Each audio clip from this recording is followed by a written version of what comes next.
here are some of the questions that have been submitted. We've had a look through them. They're all fine. So, in no particular order, this one from Bernard, and this is for all of you. If there's one thing in football generally that you could change, what would it be? Maybe a bit of a deep question. One thing in football that you could change, what would it be?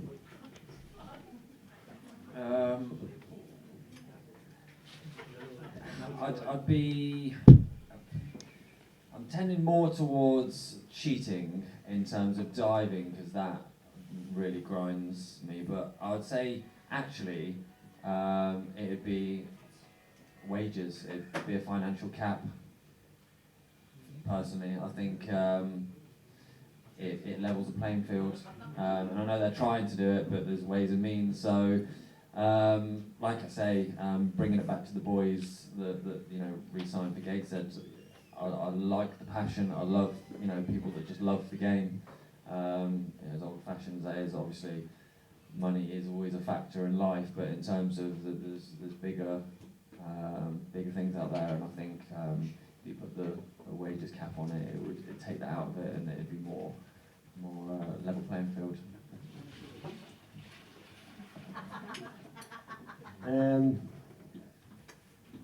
For me, I'm not sure I would want to change anything in terms of just.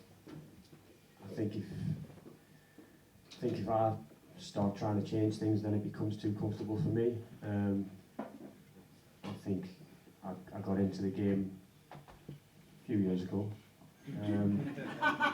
and it's changed along. It's changed a lot through them years, and I've had to adapt and change my game and change the way I've conducted myself to cope with that. So I think if I was to try and change something to make it more comfortable or beneficial to me, it would be too easy in terms of making me comfortable, and I like to be tested, so I'll leave it up to the powers that be.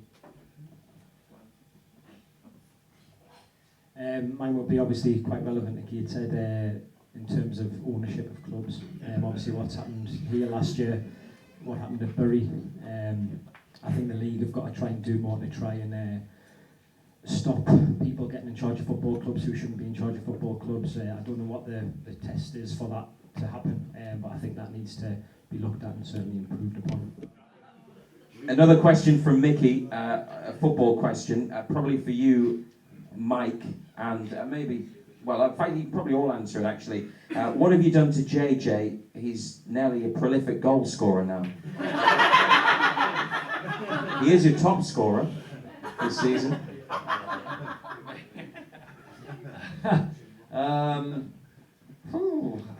I think we just said we'd take away his hair products if he didn't sign.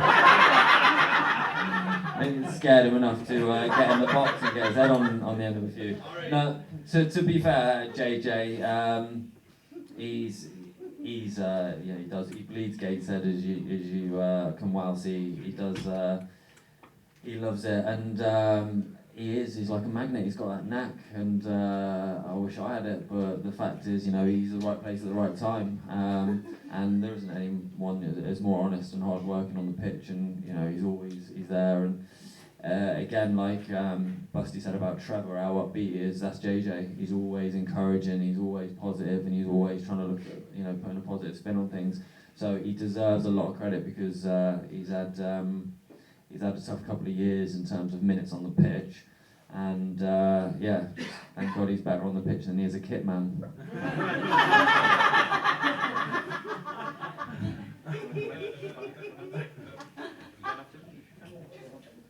To be fair to JJ, when I first came to the club, he wasn't here. He was having a little break from the game, and then he came back and he kept coming back, then going back out, and he was very determined to come back.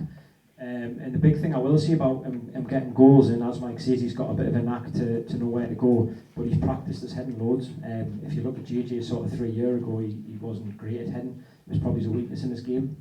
And he's actually turned that into his strength, so I think that's got to be sort of a big reason why he's getting more goals, is because he's improved that aspect of his game, so fair play to him. This one here is from Alan, and it's mainly for Mike, but I think Michael and Ian, you can also answer this. What exactly did you say to the team at half-time yesterday, and can you do it at every match, please? Because clearly it had the desired effect. Yeah, I wish I could say it was down to me, some ingenious advice that I imparted, some wisdom, but it wasn't. It was firstly, I let the lads talk, and got their feelings, how they thought that the game was going. But the bottom line is we needed to move the ball quicker, and we needed to fully understand how good we are, and the lads took it upon themselves to go out, and it was fantastic. And I say now, he's watched the game back, and what's pleasing is over the week that we had without the game, we worked on a lot of shape and a lot of patterns. And as much as we weren't at our best in the first 45 minutes, we had a solid shape, and we still created the best chance of the game, so far. So we knew we had many more gears to go, and we felt as though that was them, around their maximum, and we just had to go out and put it into practice. Yeah, I think, like Mike said there, we touched on how we were at Kettering. When we went down there, we were terrible first 45 minutes at Kettering, and we said then at half time, that was them at the best, but we were terrible, and we knew we had more to give, so we knew they couldn't go any better than they had. And we touched on that yesterday. We said, they'd done quite well, but we knew we had a few more gears to go. And then I think we came out, and I think from the first goal to the third goal, I'm not sure if it was something like 9 minutes. I think it was a 9-minute spell where we just blew them apart. And from the third goal going in, it was pretty much just control the game from there on in, and we possibly could have had one or two more. So, like Mike says, it's not a dictatorship. It's not coming in screaming, shouting, and telling people what to do. It's very much a joint effort in terms of the joint effort with us three, but also the joint effort of letting the lads have a little bit of input and a little bit of buy-in, and letting them feel like they have a bit of an influence in it as well, which obviously they do because they're the ones crossing the white line. One here for all of you. You can start, Michael, by answering this, and then pass the mic down the line if you want. It's from Tony. Who is the best team that you've come up against so far this season? You have had a lot of league games already, even though we're just in mid-September. I think Spennymoor were decent. I think they move the ball quite well. They know what they want to do. They've got good players in there. But looking at footage, what we watched of each opponent, which we do going into the games, I'd probably say Boston yesterday are probably one of the teams who were up there. But yeah, probably one of them two, I would say at the minute. Obviously we've got a lot more opponents to come. So we'll do our due diligence on them and make sure we're ready for them. I'd probably echo what Nelson said. I think when we go through the footage before we play, I think Boston moved the ball very, very well with good players. And again, I thought we weren't anywhere near our best against Spennymoor, but they did impress me in terms of they've got experience. They've had quite a set team now, and then they've got some experienced campaigners. And I thought we were probably struggling to touch third gear at the time, but again, it was another step in the direction of even when we're not at the races, the quality that we've got in the team and the squad can still perform under par and get the 3 points if we do the basics right.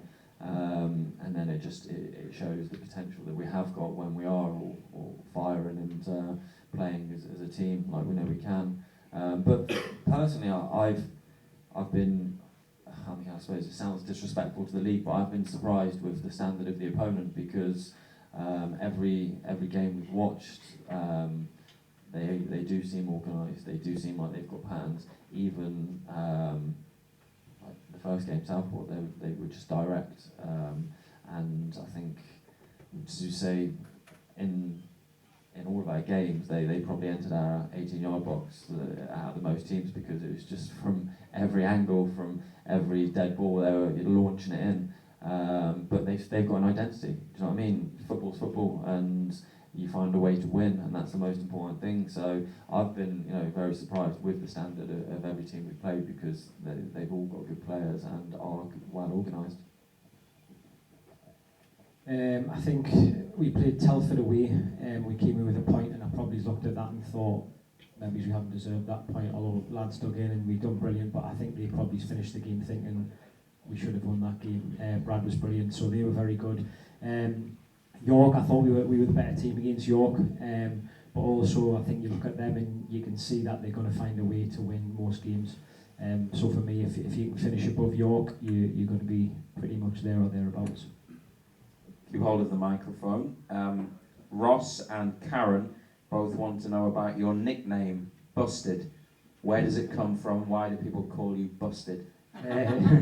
It's just a straightforward story, to be fair. When I was about 16, 17, I had long hair, and I went to sign for Sun and Nissan at the time, and I walked in the change rooms and they all said, you look like something out of the band Busted.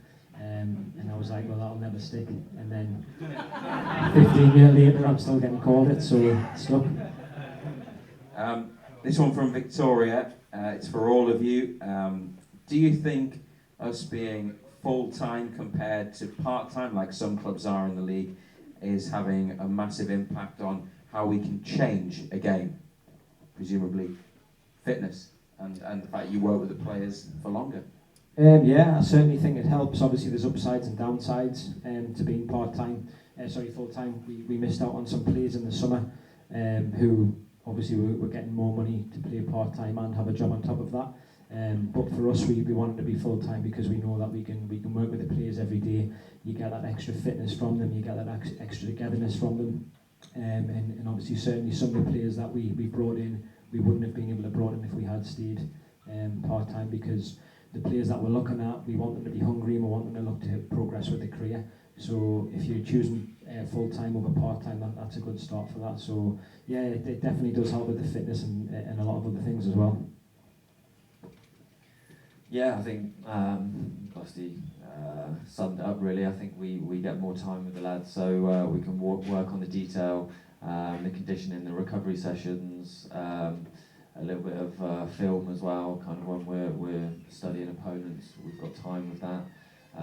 But it poses that conundrum at the start of the season, because there are teams out there that appeal to a lot of lads, so we quite quickly came to understand that it was a certain blueprint we were looking for, mould of player, because you're looking at players in their mid to late 20s who've got full-time jobs and are getting offered similar wages, that it's a no-brainer for them. So we're looking for young, hungry, lads like Nels who, waiting for their chance, just coming into their prime. So yeah, it has got its advantages. Yeah. I'm still waiting to peak. Yeah, I think obviously being full time, you can get more into them, more detail, more information. But also, I think if anyone who was at the Spennymoor game, probably 2 or 3 of their players went down with cramp, probably 70 minutes onwards. So that's a telling sign that our players are better prepared than what they are. Don't necessarily think during these first 10 games it's a massive thing. I think the deeper you go into the season, the more apparent it will become. Late dark nights when they're going to have to get in from work and go and train on a Tuesday and a Thursday, and possibly playing 2 games a week and stuff like that. So as the deeper it goes into the seasons and injuries creep in, then hopefully the full-time benefits we have will have a bigger impact. Mike, there's 2 questions here I'll put to you now. It says, this from Sam, when are you announcing Dom Tier's loan extension? Man of the match yesterday, wasn't he? And no name on this one, do you intend to delve into the loan market again? I'll announce it now, we're extending Dom's loan. Exclusive. Well, we're initially, I think with the youth loans, we're doing another month. But like I say, it's he's such a great lad, and kind of him coming on starting yesterday, taking his chance. It was fantastic for us all to see because he really deserves it. In terms of the loan market, like you touched on before, we're always in the market to strengthen our squad and to improve, but it has to be the right character because the chemistry we've got in this group is a very tight-knit group, and the standards as such that we only want players coming in that are going to add to the quality that we've got. So we've got to make sure they're the right fit, and we've got to do our homework because as much as you say, there's been successful loans, I'm sure that there's been a lot of unsuccessful loans, players that are just not ready to step up, that are not used to men's football. So we've got to make sure that they are ready and prepared because we can't carry any passengers. I think you can all probably respond to this. It's from Frank.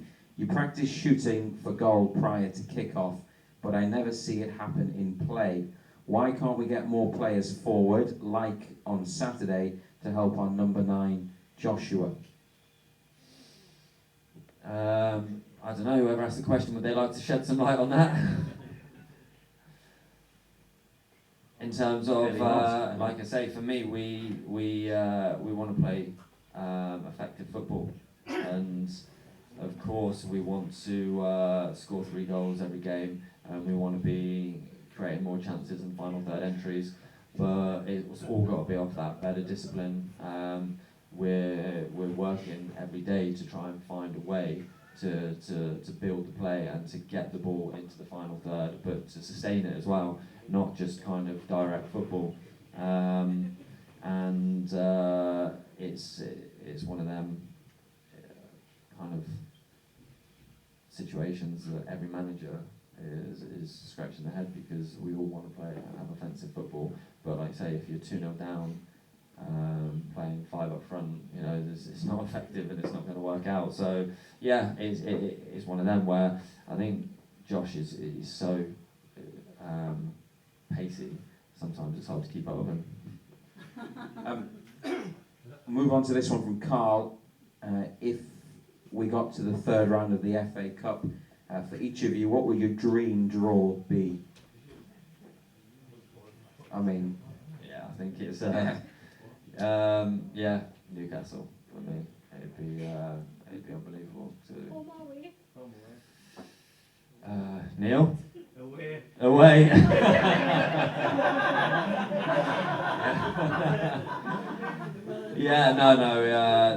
Going back to St James's Park would be an absolute dream for me.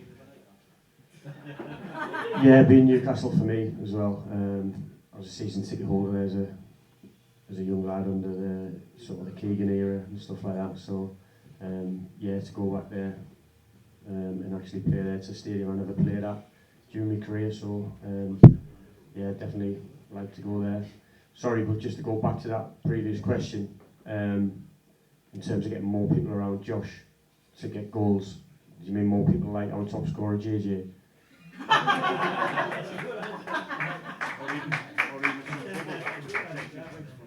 Because I mean, JJ's got 4 goals from apparently not playing anywhere around me or Josh. So, and he keeps getting in there and he keeps getting chances of goal. So, I think it's one of them things where probably the start of the season people are probably thinking we're playing 1 up top. Am I right? Probably. People are saying Josh is on his own. And I've playing a 4-3-3, so we're playing 3 up front. It will look like 1 up top at times with our shape. It will look like 3 up. I think the first few games we probably had the triangle in centre midfield the other way around. So we had Conor Oliver sitting deeper with 2 advanced. So effectively we had more bodies higher. We've turned the triangle around now a little bit, and we've got, yesterday we had David Dixon Agnew sitting, Greg Ollie in behind, so the triangle's the other way around. So we've only got 1 advanced, which means you've got less people up there, but we've just won 3 on the bounce and drew with York. So effectively we've got less players up there. but we're getting better results. And now we are getting results. People are probably saying it's a 4-3-3 because we're winning. But it was a 4-5-1 when we're drawn. But effectively it's the same shape. So horses for courses, in opinions. You play the same shape, you get a win, it's fantastic. You don't win and everybody thinks you should get more bodies in the box. No more questions that are going to upset these two. Look, it wasn't my question. I'm just Just reading them. To go back to the original one, I'm a Liverpool fan, so Liverpool at Anfield were massive. All my family, my parents are Sunderland fans and big Sunderland fans of that, so I think that would be a nice occasion to play Sunderland for them. So Sunderland and Liverpool for me would be lovely. You mentioned York a moment ago. Roy asks, what were your thoughts pre-match about coming up against Steve Watson and Mickey Cummins so early in the season? They do have a few former Gateshead players there as well, people that you'll know at York, and you got a very good result by the looks of things, 1-1 on Bank Holiday. Yeah, thoughts about playing against them, there wasn't really too many thoughts. It was just about going there and trying to get 3 points. Still speak to Steve quite regular, still get on with him, so that was all fine. Knew it was going to be a tough game because I know he's a good manager, I know Mickey's a good coach, and as you say, they've got good players, so it was just a case of turning up there and trying to get the 3 points. There wasn't any real emotion or anything like that in it, because as I say, we still speak to them and we still get on with them, so there wasn't any sort of animosity or anything like that there. No, for me, you say the result is a disappointing result for me. I felt as though we dominated 90 minutes. They've got good players, and I think they're favourites to win the league for a reason, and going 1-0 down so early on, which didn't affect us in the game and our game plan. And then I thought we were the better team for 90 minutes, and then in the final 15 minutes we had 3 very decent chances to win the game. So for me, it was another one of those games that I touched on before about it could have been 3. So 2 points dropped on reflection. But yeah, going into the bigger the game for me, the better. The more on it, the better for me. I used to love the derbies up here, and any game we play, and the more pressure, the bigger the game. That's what we're in the job for. 2 here that I'll read at once for you, Mike. No name on this one. As this is your first season in management, are you preferring to play or to coach from the sidelines? And Connor asks, what's the hardest part of switching from just focusing on playing to being a manager as well? I would say I prefer to play, but on the results when I'm not in the team, I'm more than happy to stand on the side if we keep winning. Which that's the bottom line. It's about the team, and I'm big enough to say if there's a formula there, I'm going to keep using it if that involves me on the pitch or not. I would say the hardest part is not getting emotionally frustrated myself, because everyone knows when you're getting frustrated, emotion is high, logic is low. So it's all about trying to keep, and there's been a few times where I had to let these guys talk a bit to gather my thoughts and to really cover it as a constructive angle, because it's all about the outcome. So I don't want to be kind of emotionally reacting to any performances or situations. But yeah, just on the pitch, it's when I'm it's happened a couple of times when I'm telling lads, screaming at lads to stay on their feet, then I take somebody down I'm about 10 seconds too late myself, and they just give me that glare as I'm jogging past them. So yeah, no, but like I say, I can't overemphasize how much I'm enjoying it, and I get the people ask me that, how hard is it, but I get the best of both worlds. I get to put my boots on and go out there and still do something I love, and I've always loved as a kid. But then also I get to sit with these guys and put our own spin on it in the direction that we want to play, and how we can kind of change things if we feel necessary. just got one more here that I'm going to do. I know some others have come in as well, but then we'll have a couple of minutes just taking a few questions from the floor, because we have covered a range of topics. But just the last one from those that were submitted, and thank you for sending questions up. It's from Patrick. How do you think we can increase attendances for a borough of 200,000? We should aspire to have more than 1,000 home fans. Well, the attendances have been increasing, which is a good sign this season, but what more can be done to get that number of home fans higher and greater? Well, I think obviously the first thing is win games. The bottom line is the more games you win, the more you're going to attract. But on the kind of off the pitch side of it, you know, touching like kind of quite an emotional nerve. We had a lad there yesterday, a family there, and he had a very serious illness. He came in the changing rooms before the game, and this is not just a one-off. This has happened on quite a few occasions as well.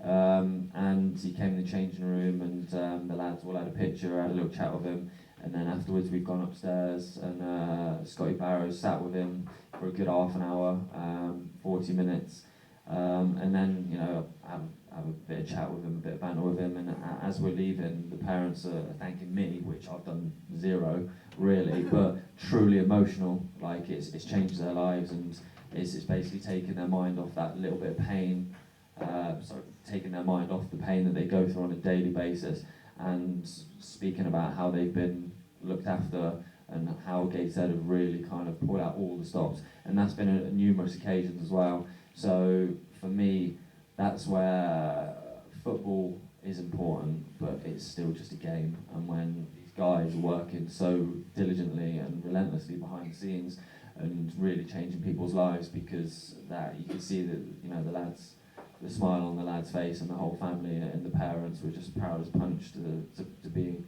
able to put that on, thanks to these guys sitting in the room that have done that for them. So it really puts football into perspective on the grand scale of things. Yeah, we won 3-0, but who cares? That little lad had one of the best days of his life and took his mind off a few things that's going on in his own personal life. So credit needs to be given to the guys that are on the other side.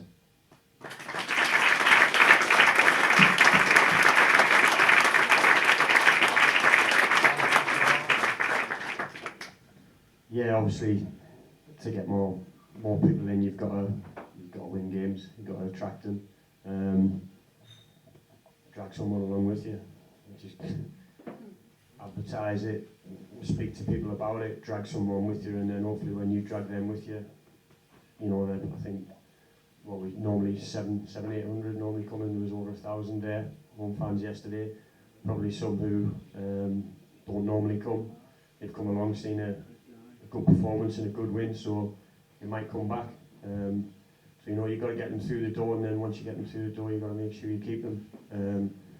You know, and the club has to do what Mike said, put on a great match day experience, you know, not just for one or two people who are coming through, but for everyone who comes through the turnstile and goes into the stadium.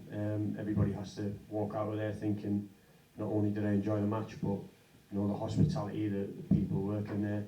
It was just all around a good day, and hopefully they'll come back, but it will come down to how the team performs, really. So that's our bit, so hopefully we can do our bit on the pitch, and I know everybody works really hard behind the scenes to try and make the match day experience as positive as possible, so hopefully it goes hand in hand and the attendances pick up. The more people that come, the louder it gets, you know, it does have an impact on the pitch, and you know, it goes hand in hand. We've also got Busted there, the main attraction, so obviously going to pull the crowds in. Yeah, I know, obviously I touched on it earlier, sort of, all the scenes I've been here, I think this is the best it's been in terms of how the club's getting support and how it's bringing numbers in. I know obviously Neil and Trevor are working hard to get the community stuff up and running, and hopefully get the boys into schools and stuff, and get tickets given out there. But as I say, like, I think the club's the best it's been since it's been here. Every year I've been here, it's always been at the end of the season, that feeling is there going to be a club? Are we going to go? Even when Richard was here, it was still a case of, well, obviously spending a lot of money, we haven't got promoted. Is it going to go on next season? Me and Ben used to talk about it quite a lot. But this doesn't feel like that at all. It feels like we've got years to go and we're just going to keep building and building and climbing. And that's sort of down to Neil and Trevor. They've created that. As I say, I feel at the minute the club's the best it's been in since certainly I've been here. We've got a few minutes left, so maybe 5 minutes or so. Take any questions from the floor. If anyone wants to ask something that hasn't been asked already, just stick your hand up. Yeah. Obviously, Mike and Nelson normally play with 1 or 2 years against with two delays. If you're both fit, who gets the sort of final say on who plays? Because obviously you both rate yourself as probably one maybe better than the other, or both rate yourself as players. So obviously you both still get to see it.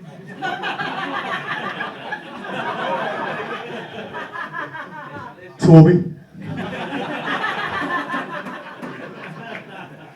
And I always pick him up, so hopefully he pick me. No, it's something that's been mentioned, and it just so happens the way it went. It sort of happened naturally, hasn't it? The way it went. Often get asked, will we play together? It's nothing's off limits. The team will get picked for whoever we think will go out and do the best job, but the team will also get picked for the opposition as well. I think, as you've seen, a lot of people say, "Oh, you can't change a winning side." We just have. We beat Spennymoor and then we changed the team and we went and won 3-0. So, it's horses for courses. If we think there's a player who didn't play last week, who didn't play on Saturday, who can go in and exploit a weakness in Hereford on Tuesday, then we'll discuss it and he might get put in. It's just the way it is. But do you think you're better than me?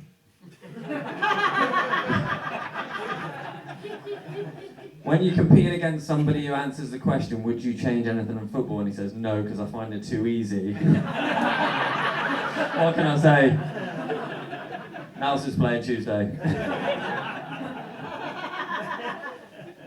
Any more questions? Any hands up? Go on. Yes. Just wondered, obviously, Toby Lee's mentioned then, a few of our squad who are key players are on loan at the moment, season long or short term. I was just wondering if another club approached their parent club, if we have anything in place that if there were still key players at that time, be able to keep them, or Well, yeah, in the loan agreements, is kind of stated in there whether they've got a callback or not. So we do everything we can, but ultimately their parent club, we're wanting the talent at Gateshead, so they have the ultimate say. So if their contract did come to expire and a higher level club, then it'd be largely down to the player and the parent club. So we wouldn't have much say in that, but we've obviously get the benefits of having a player in amongst our ranks that we wouldn't have the ability to get otherwise. So it's one of them where it can work both ways. You can bring in players and they're not performing, so it's kind of a bit of a waste of a loan. But fortunately for us, we've brought in players that have really added something to the group, and we'd be very keen to extend and keep hold of them. Mickey, many congratulations from the North Run. Did you expect to be doing that prior to playing for Gateshead? Had you signed up? Yeah, I signed up for it last season. I was supposed to do it last year, but obviously I was at Chesterfield. I think we had a game Saturday, Tuesday, the week of the Great North Run, so I deferred my place to this year. As I said, I thought I was 90% going to go into full-time coaching, so I thought, yeah, it's going to be a great year. My wife's done it 4 times for the charity that myself and my wife are patrons of, so it was something I always wanted to do.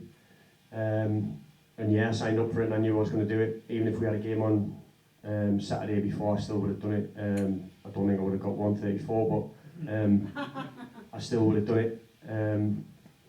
So yeah, it was something I'd always planned. yeah, I was pleased to do it, and you know, everyone who, I don't know if I'm sure there's probably people in the room who did donate, and you know, everyone who did, you know, I can't thank you enough, because it's going to a wonderful charity, and hopefully I can raise a lot more in future events or future things I do for them. Any more questions? Right, okay. Last season, I think you'd say like that, like the team had a real team spirit about them, and it, you know, like maybe through adversity in particular. But how do you go about building a team spirit this season? I mean, obviously we've got some of the old players, but what do you do to sort of create that magic? Well, firstly, it's the diligence, the due diligence we put in beforehand. It's making sure you get the right characters and really trying to read into the motivations for why they're signing for the football club. Because we want hungry players that want to come in and progress. And no disrespect, but unless you're Real Madrid, every football club should be seen as a platform for the next platform.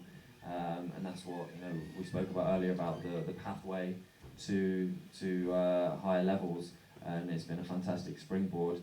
But yeah, there's making sure you get the right characters through the door, but then it's nobody's bigger than the club, and I think a lot of the characters that we did get back who experienced last year soon would put anybody in their place that came in and thought that they were bigger than the club, because it's unacceptable, and we know what we're about, we know what our values are, and how we want to go about our business. So, like I say, it initially would come from us kind of making sure that the group dynamics is right, but then it's down to them guys. If we get our job right, they govern themselves, and they're a great group of lads, as you can see. You know, there's no egos. What's been the proudest moment for the day's achievement of the individual career so far?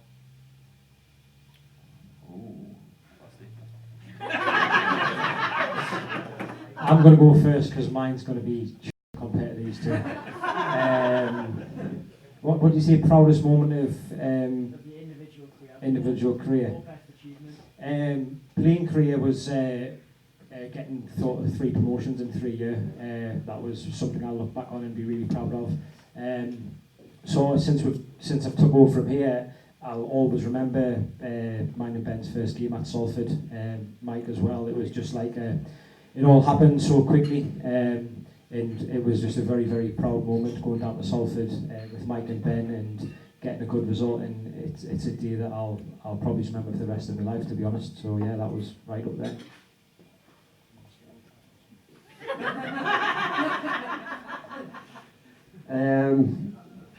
Mine was probably the season at Norwich, when I first went down there. We had a nightmare start. Got battered on my debut 7-1 off Colchester.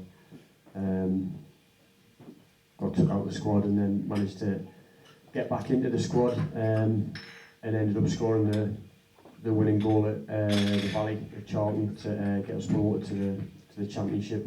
So that was probably up there. I took another one in just for the bust as well. When I went to Kilmarnock, we beat Celtic in the League Cup, and I think they were 23 unbeaten at the time, and the odds were like ridiculous for us to win. It was like stupid. We had no chance, and we ended up winning 1-0. So yeah, that was a massive achievement as well. How much did you have on it? Well, I told Bush to put some on and he didn't. He backed Celtic. Got a few to pick from here, Bust. No, Dover away. Yeah. Apart from I'm very optimistic, and my proudest moment is still to come, and I think I'll be when we get Gateshead into the league.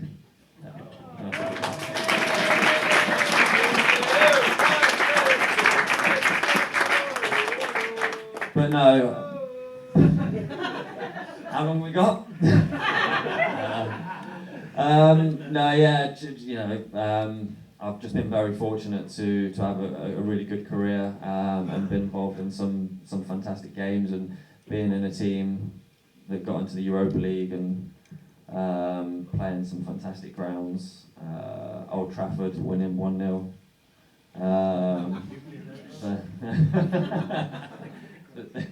The cricket ground. But yeah, it's I'll say Sunderland 5-1, yeah. It's probably yeah, you're not wrong. You said it for me. That was it was one of those surreal days. And 4-4 at Arsenal against Arsenal as well. That wasn't bad.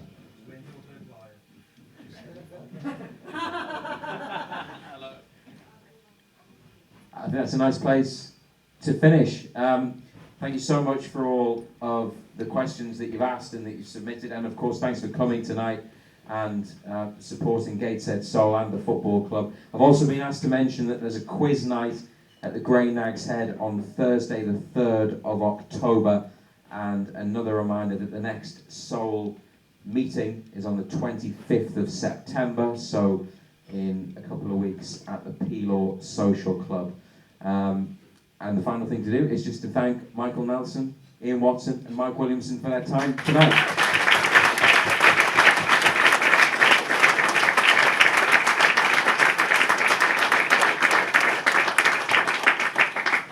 The bar's still open, and I think the food is here now. Is that right? Yes? We've got to draw the raffle as well. We're going to do that in a little while. So, yeah, please have some food, have some drink, and thank you again for coming.